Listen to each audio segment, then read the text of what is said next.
Hi, and welcome to my game and lesson for toddlers called Shapewalk. This is a fun and interactive game that is rooted in Ohio's early childhood and development standards and Ohio's early learning content standards for cognition.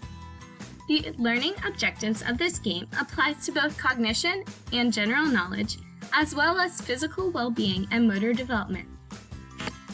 In this game, students will be able to recognize basic shapes, and in familiar situations, solve problems without having to try every possibility, as well as participate in active physical play and structured activities requiring spontaneous body movements.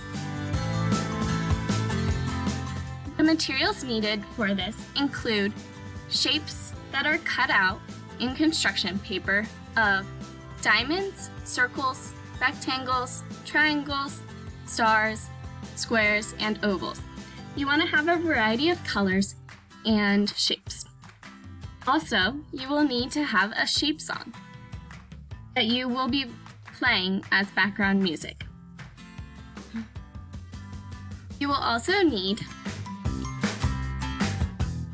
puzzles that have shapes on them, so that way when the students are playing their game, they can have this in the center of the circle.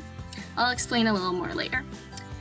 You will also want to have shape cards that you will be drawing as you play the game.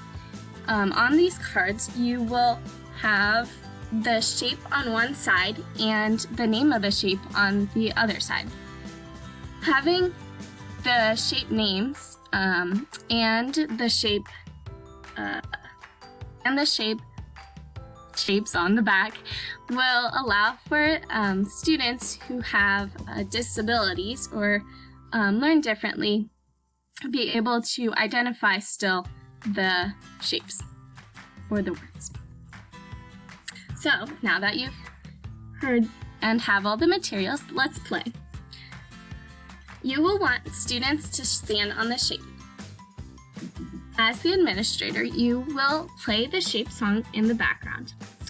And you will have when the song begins, have the students walk clockwise, going in a circle as the music plays. You'll have the students go from shape to shape and walking in a circle.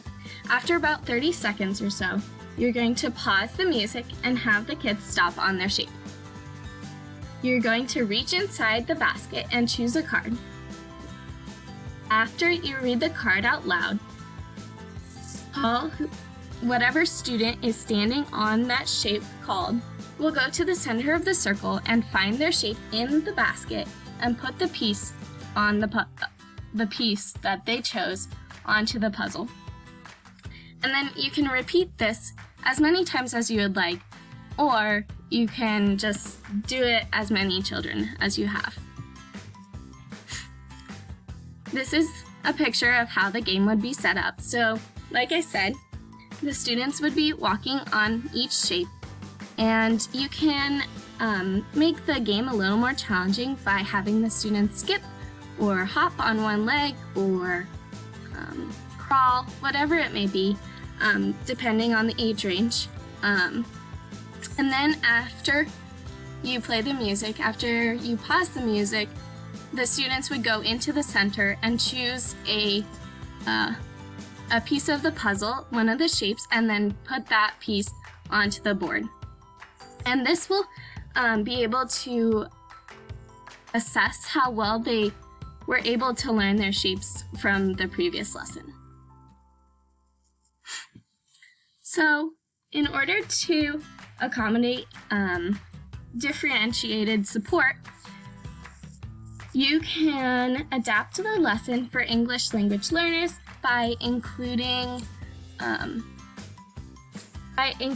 English and also the native language words on the cards. Also, for those who have hearing impairments, you would be able to write the words on the cards and show them the words, so that way they could point to the shape as well.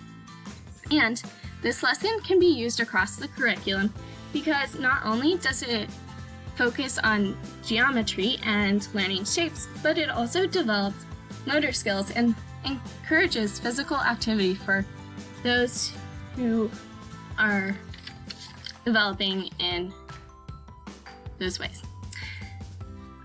Thanks for listening to my game. Have fun playing!